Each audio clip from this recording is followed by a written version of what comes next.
The Barkads Wally Bayola Success Story. Wally Bayola nag-umpisa sa wala hanggang umangat at nakilala sa industriya. Walter James B. Bayola, born May 3, 1972, popularly known as Wally Bayola, is a Filipino comedian and actor. Si Wally at ang kumbento. Isinilang si Wally sa Naga City, Camarines Sur noong 3 ng Mayo taong 1972. Nagpunta sa Hong Kong ang kanyang ina para magtrabaho kaya naman naiwan siya sa paring kapatid ng nanay niya. Biro ni Wally, mahirap mang isipin pero sa kumbento ng isang simbahan siya lumaki. Maganda ang buhay sa kumbento, walang gutom doon, pagbabalik tanaw ng komedyante. Tapos noong nawala, nang mamatay yung pari, lumipat na ako. Kinuha ako ng lola ko. Dito na raw nagsimulang mamulat ang batang Wally Bayola sa hirap ng buhay. Kung sa loob ng kumbento ay komportable ang naging buhay ni Wally, malaking kabaligtaran naman ito sa piling ng kanyang lola. Alas 5, alas 4 pa lang, mag-iigib na kami ng tubig. Grade 5, marunong na akong magsaing. Marunong na ako ng lahat. Sa Ateneo de Naga nag-aral ng high school si Wally. Kahit pakapos, pinilit pa rin daw niyang makapasok para maitawid ang pag-aaral. Nag-aaral ako, ang baon ko lang talaga, pamasahe, kwento ni Wally. Para maibsan ang gutom, binubusog daw niya ang sarili sa tubig kahit pababalisaw-sawi naman siya pagkatapos nito. Kapag naman kasi kumakulom ang sikmura niya, first subject pa lang, mas maingay na yung tiyan ko kaysa sa teacher, biro ni Wally. Ang mga karanasang palang ito ang kalaunay magiging puhunan ni Wally para unti-unting makamit ang tagumpay. Ang paglilitis ni Mang Serapio. Sa kasamaang palad, sa dami ng absences ni Wally ay kinailangan niyang lumipat ng eskwelahan. Para patuloy na masuportahan ang kanyang pag-aaral, naghanap siya ng maaaring pagkunan ng scholarship. Tinubukan niyang magmiyembro sa mga varsity club ng eskwelahan, pero dahil football lamang daw ang alam niyang laruin noon at wala namang ganoong club sa nilipatang high school, naghanap na lang ng ibang mapapasukang club si Wally. Sa teatro siya nakahanap ng puwang at iyon na rin ang naging daan para makakuha siya ng 20% na diskwento sa tuition. Dito niya unang natikman ang ligaya ng pagpapatawa. Hindi naglaon ay unti-unting sumikat si Wally sa kanilang eskwelahan. Ang unang role na kanyang ginampanan ay isang bading na itinatago ang pagkatao sa ama, at ang naging peg daw niya para sa role na ito ay si Roderick Paulatay. Dahil natuwa sa kanya ang may-ari ng eskwelahan, ginawa raw nitong 50% ang discount na natatanggap niya bilang miyembro ng Theater Arts Club. Pero ang maituturing na isa sa mga hindi malilimutang pagganap ni Wally noong high school siya ay sa dulang, ang paglilitis ni Mang Serapio. Nagtanghal sina Wally sa Maynila para sa isang contest na sinalihan ng kanilang eskwelahan. Kami ang nag-champion, sa Manila Film Center pa yon. Wala akong dialogue, wala akong sinabi. Estatwa lang po ako ng justice. Nakatayo ako ng ilang oras na hindi gumagalaw. Kahit iyon lamang ang papel na kanyang ginampanan, siya raw ang nagdala sa kanilang dula kaya sila nanalo. Nilagyan ako ng puti, na akala mo, estatwa na puti, parang ganoon. Yung nanonood, akala props lang ako. Igumalaw, ayun yung punchline doon sa play, magiliw niyang kwento. Dahil sa tagumpay na iyon, itinaas na raw sa 100% ang discount na ibinibigay sa kanya ng eskwelahan. Mixed nuts. Dahil sa angking diskarte, nagtapos bilang isang radiologic technician si Wally pero hindi rin daw niya ito nagamit. Maaga kasi siyang nag-asawa at para maitaguyod ang kanyang bagong pamilya sa Naga ay tinanggap niya kung anumang trabaho ang dumating. Nagtrabaho po ako sa isang fast food tapos stockman sa bodega, lahat, pahayag ni Wally. Hindi na raw siya naging mapili pa lalo't hindi na lang sarili niya ang umaasa sa kanya. Isang gabi, nakita siya ng isang tagahanga mula sa teatro na si Joey Biano, inalok siya nitong maging sing-along master sa isang hotel at tinanggap niya ito. Pagkatapos noon, napabilang naman siya sa grupong Mixed Nuts kung saan mula sa pagkanta ay natuto siya ng stand-up comedy, nagkaroon ng isang malaking gig sa Maynila ang kanilang banda at pagkatapos ay naging kabi-kabila na rin ang mga pagtatanghal ni Wally sa iba't ibang bar sa lungsod hanggang na-disband. Napunta ako kay Mamo, nag-start ako as stand-up comedian ulit sa kanya. Ang Mamo na tinutukoy ni Wally ay si Andrew Deril, may-ari ng isang comedy bar sa Malate na siya ring nakadiskubre ng iba pang kinikilalang magaling na stand-up comedian ngayon. Si Wally at ang mga The Barkads. Taong 2000 nang lumapit si Malo Chowafager ng Itbulaga kay Mamo para sa rekomendasyon nito. Kailangan kasi noon ng kanilang programa ng mga bagong komedyanteng makakasama ng mga The Barkads, o mga host ng programa, sa pagbabalik ng Bulagan portion. Tila isang audition daw ang naganap, at doon, nagsimulang lumutang ang natural na galing sa komedya ng isang Wally Bayola. Sabi kasi ni Mamo, ito, si Wally ang napili nila. 2 linggo lamang naging bahagi si Wally ng Bulagan at pagkatapos noon ay tahimik na itong bumalik sa comedy bar. Pero may sorpresa palang nakalaan para sa kanya at mismong sa kanyang kaarawan pa. Tumawag sa akin si Momo, sabi, bukas balik ka raw sa Itbulaga. Regular ka na, araw-araw ka nang papasok. Doon na nagsimula ang pagiging certified na barkads ni Wally, at araw-araw mula noon, kasama na siyang naghahatid ng masayang pananghalian sa longest-running noontime show sa bansa.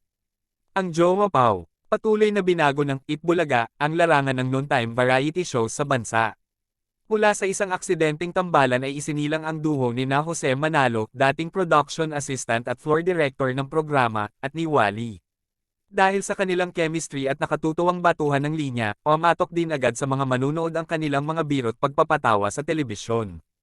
Nang inilunsad ang segment na Juan for All for Juan, higit pang kinakitaan ng galing sa pagpapatawa ang dalawa lalo't karamihan ng kanilang mga biro ay impromptu at improvisation lamang. Kalaunay idinagdag din si Paulo Ballesteros sa kanilang segment at nakilala sila bilang ang trio na Jowa Pao. Sa loob ng maraming taon, nakilala sila bilang Sugod Bahay Gang ng Itbulaga kung saan hindi lamang sila nagpapatawa at naghahatid ng tuwa kundi tumutulong din sa kapwa. Aminado si Wally na siya'y nakalimot ng kaunti dahil sa tinamasang tagumpay. Noong 2013, magkakasunod na dagok ang dumating sa buhay ng mga Bayola. Mga matitinding suliraning sumubok sa tatag ng kanilang pamilya. Mayo taong 2013 nang ma-accident si Wally sa minamaneho niyang motorsiklo. Mabuti na lamang at hindi malubha ang tinamo niyang mga sugat at mabilis siyang nakapagpagaling. Pero makalipas lang ang ilang linggo, mas nakapanlulumong balita ang tinanggap ni Wally. Na-diagnose kasi ang anak niyang si Rhea na mayroong cancer at kinakailangan ng matinding gamutan. Kumbaga pagsubok, sobrang pagsubok sa amin yun na parang, bakit yung anak ko pa ang nagkaroon ng cancer? Pahayag ni Wally. Gayunpaman, matapang nilang hinarap bilang isang buong pamilya ang dagok na ito. Paunti-unti, na-survive namin yung mga kailangan. Natapos niya yung chemo, yung therapy niya na 12 sessions. 5 years pa bago malaman kung talagang totally cancer-free na siya, kasi pwedeng bumalik. Ngayon, nakakadalawang taon na siya, so may 3 taon pa. Kabanata 7, Dr. Deplorer, Lola ni Dora at Doris Main. Voluntaryong nag-leave noon sa Itbulaga, si Wally at nang bumalik siya'y talaga namang pinahalagahan niya ng todo ang pangalawang pagkakataong iginawad sa kanya hanggang sa muli siyang dalhin ito sa rurok ng tagumpay sa pamamagitan ng kalyeserye. Kwento ni Wally, nagsimula ang pag-ikot ng istorya nang ginampanan niya ang karakter na si Dr. The Explorer. Sabi nila, sige, magkarakter ako ng doktora. Okay, nag-hit. Tapos sabi ng mga writer, Wally, anuhin mo muna, pahingahin muna natin yung doktora kasi baka maubusan ka, maubusan tayo. Sabi ko, okay lang din naman, para may iba-iba raw, ani Wally. Pagkatapos Dr. The Explorer, ang sikat naman niyang karakter na si Lola ni Dora ang kanyang ginampanan, hanggang sa pumalo na nga ito sa kasikatan sa mga manunood. At ngayon itinuturing ng isang pop culture phenomenon. Masayang kwento pa ni Wally, maging mismong anak daw niya ay nagagalit sa kanya dahil sa pagiging kontrabida niya kina Alden at Yaya Dub. Ang mga anak ko, fan ng Aldub. Kahit yung bunso ko, nagagalit sa akin. Papa, you're bad. Kasi you're always mad at Yaya Dub eh. Sa tinatamasa niya ngayong tagumpay, paano nagagawa ni Wally na magpatawa kahit pa may dinadala siyang mabigat na problema gaya ng sakit ng anak niya. Iniisip ko na lang, mamaya na yung mga imo-imo ha, Lola muna ako kasi ilang oras lang naman to eh. Pagkatapos ng Lola, balik ka na, imo ka ulit, bahala ka, magmukmok ka dyan sa gilid, sagot ni Wally. Dagdag pa niya, hindi lahat, perfect ang ginagawa mo. Hindi lahat maganda, kumbaga, hindi araw-araw ay Pasko. Mayroon ding mga pagsubok, minsan madadapa ka, tatayo, lakad ulit, takbo ulit. Hanggat kaya mo, sige lang. Itinuturing ng isang pop culture phenomenon. Masayang kwento pa ni Wally, maging mismong anak daw niya ay nagagalit sa kanya dahil sa pagiging kontrabida niya kina Alden at Yaya Dub. Ang mga anak ko, fan ng Aldub. Kahit yung bunso ko, nagagalit sa akin. Papa, you're bad. Kasi you're always mad at Yaya Dub eh. Sa tinatamasa niya ngayong tagumpay, paano nagagawa ni Wally na magpatawa kahit pa may dinadala siyang mabigat na problema gaya ng sakit ng anak niya. Iniisip ko na lang, mamaya na yung mga imo-imo ha, Lola muna ako kasi ilang oras lang naman to eh. Pagkatapos ng Lola, balik ka na, imo ka ulit, bahala ka, magmukmok ka dyan sa gilid, sagot ni Wally. Dagdag pa niya, hindi lahat, perfect ang ginagawa mo. Hindi lahat maganda, kumbaga, hindi araw-araw ay Pasko. Mayroon ding mga pagsubok, minsan madadapa ka, tatayo, lakad ulit, takbo ulit. Hanggat kaya mo, sige lang. February 26, 2014. Pagkatapos ng ilang buwan na hindi niya paglabas sa Itbulaga, nakiusap si Wally Bayola sa tape executive at kanyang talent manager na si Malucho Fager na bigyan siya ng trabaho upang matustusan ang pagpapagamot ng kanyang anak na may cancer. Laking pasasalamat naman ng komedyante na bukod sa paglabas sa Zirco Comedy Bar ay pinabalik ulit siya sa Itbulaga. Taunang pagkakataon ay binasag ni Wally Bayola ang kanyang katahimikan kaugnay ng sex video scandal na kinasangkutan nila ng dating F-Babes dancer na si Yash Rivera noong isang taon. Dahil sa pagkalat sa internet ng private video nilang ito ay pansamantalang nawala si Wally sa Itbulaga. At pagkatapos nga ng 5 buwan ay nakabalik ang comedian TV host sa longest-running noontime show noong February 8. Kagabi, February 25, nakausap ng Pep.ph, Philippine Entertainment Portal, si Wally sa 10th anniversary celebration ng Zirco Comedy Bar, sa Tomas Morato, Quezon City. Kabilang si Wally at ang partner niyang si Jose Manalo bilang special performer sa anniversary ng Zirco. Pero bago sumampa sa stage ay ibinuhos ni Wally ang kanyang saloobin tungkol sa pinagdaanan niyang kontrobersya hanggang sa makabalik siya sa Itbulaga. Oo, pamayat ako, bungad ni Wally. Hindi ako makakain at ayaw kong lumabas ng kwarto. Takot ako na baka kapag lumabas ako, kung ano ang mangyari sa akin. Wally's daughter. Ilang buwan daw siyang nanahimik sa kanilang bahay at hindi nagtrabaho.